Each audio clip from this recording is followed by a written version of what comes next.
Okay, so this is the Year 7 Forces Reverse the Classroom video. Okay, so now the idea behind this is you're going to be answering some questions, right? 5 questions based on the forces topic that you're then going to get taught in class. Now you haven't been delivered the information yet, but the principle behind it is that you are then going to have a better idea when you're actually taught it because you've already got a basic level of knowledge. So what I'm going to do then is I'm going to kind of go through some of the big topics, right, and just talking about them. So Year 7 forces, the way that it does, it goes through force diagrams, it goes on about the effect of forces, it then goes about Skydiver, because skydivers they just come up loads and loads, whether it's in Year 7 or whether it's in Year 11. Talk a little bit about friction, gravity, Hooke's law, and then when you're actually doing the tests or doing the work in class, you'll then do some review questions and then you'll do a test at the end. Hooke's law, this is one of the required practicals that you will then do probably in Year 11. Now I'm not going to go into this in a lot of detail because you'll actually be doing it as a practical within the class in the form of a required practical. So force is a push, pull or a twist. So if you push something, you could pull on something or you can twist something. Every single force is a version of one of those 3. Now what we're going to do is we're going to look at some of the forces themselves. First section is the non-contact forces. They are forces then that are not physically touching. Right? So for example, gravity. I'm sat in this room at this moment in time and gravity is pulling me down. Right? It's my weight is getting pulled down, but I'm not physically touching it. Magnetic, if you get a north and a south come together, right, north and south ends of a magnet, you can feel the physical force, but they don't touch each other. And the last one in that column then is electromagnetism, which is your static electricity. Right? You're going around a shop or whatever it is, and you've got a shopping trolley that builds up static. That is then your electromagnetism. The other version is a contact force. Contact forces are then forces that do physically touch. Friction, rub your hands together. Okay, so what you've got is you've got the force between the two. A pulling force, which is opening a door. Air resistance, right? I always like putting my hand outside the window, right, when I'm driving along in the car and going like this, right? And so what I can do is then I can feel the air resistance and the drag. We've also got push, which is a physical push if you're closing the door, in a spring, and then you've also got upthrust, which is the chair that I'm sitting on is then doing upthrust through me to stop me going right the way through to the centre of the earth.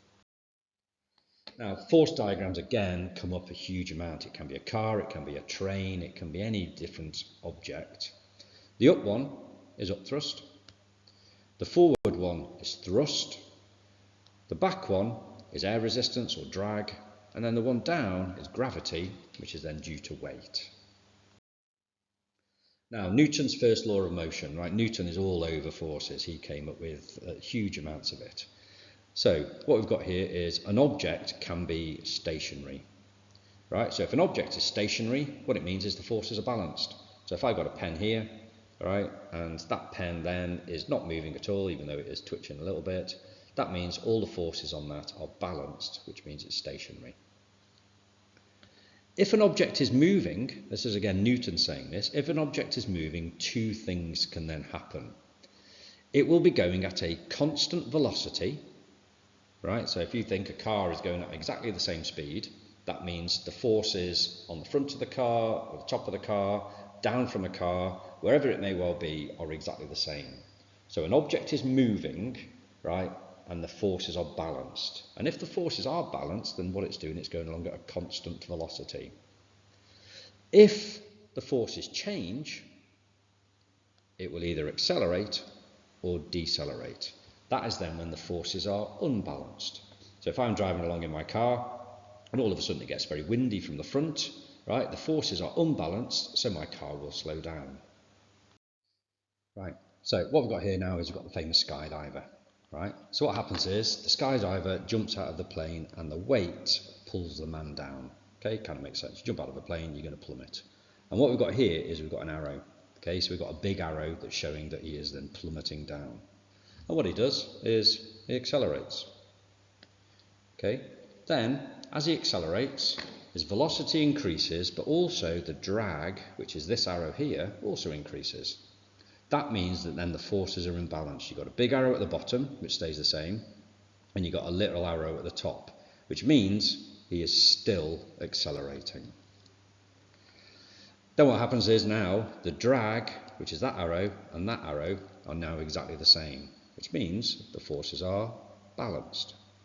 He is now no longer accelerating because the forces are balanced. He is going at a constant velocity, and we call that the terminal velocity. I'll circle that in red. Terminal velocity. And that's basically the fastest speed that you can go, right, with the forces when the forces are then balanced. The skydiver opens his parachute. This causes the drag to increase. Huge arrow. That means the forces are then unbalanced again. And when the forces are unbalanced, he will then decelerate. The skydiver continues to fall. The drag is now matched again with a man's weight. So what happens is there and there, they then become the same. And he is then going again at a different terminal velocity. Right? So the terminal velocity is then when the two forces are then balanced, and it is the maximum speed that he can go down based on those two forces. Mass and weight, right? So mass and weight, right? Again, they're big things that then come up, and they're always misconceptions. You've got mass and you've got weight. Now, what mass is, it is the amount of matter that is made up of something. So, for example, me, I'm made up of particles. Okay, that is my mass. And my mass is then measured in kilograms. Right, so it says here, my mass is 76 kilograms. I've no idea whether it is or not. I've absolutely no clue. Come back to that in a minute. Now what we've got is weight is a measure of the effect of gravity on you.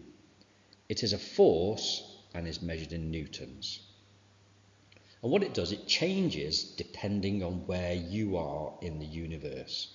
So for example, I could be sat in this room now of a force of a weight of 750 newtons. That is then the effect of my weight in a combination with gravity. If I then went to the moon, right, which is 1/6 of the Earth's, what would happen is my weight would then divide it by 6. If I went into outer space where there is nothing at all, what would happen is my then weight would be 0 because there is no forces applying on it. So weight is a force. Going back to mass, right, if I then start talking about mass again, 76 kilograms in this room, that's the number of particles that make up me. I then go to the moon, how many particles have I got? 76 kilograms. I then go to Saturn, 76 kilograms. I then go into deep outer space where I have no weight at all, my mass, 76 kilograms. It doesn't change. Magnets, right? A magnetic field around a bar magnet, right? So what we've got is we've got our north and we've got our south. The strongest fields are at the poles, and you can see that because they're kind of, all the lines are then quite concertinaed together. And then the weaker, the further away they are. You might get asked to draw. Now, if you're asked to draw, what notice is, it always goes north to south.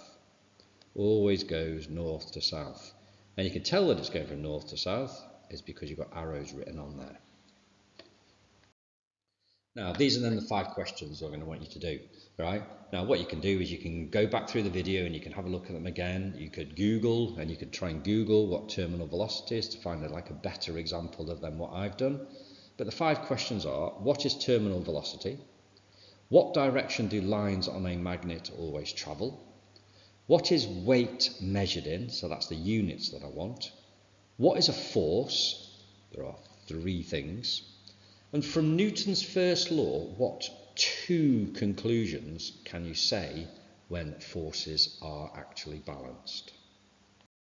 Right, that is then the forces reverse the classroom. Okay, now what you've got to do is you've then got to think that a lot of that stuff that we've then talked about in this video is then going to be taught by your teacher in the future. And if you get it now, it's going to make it so much easier to learn it as you go through.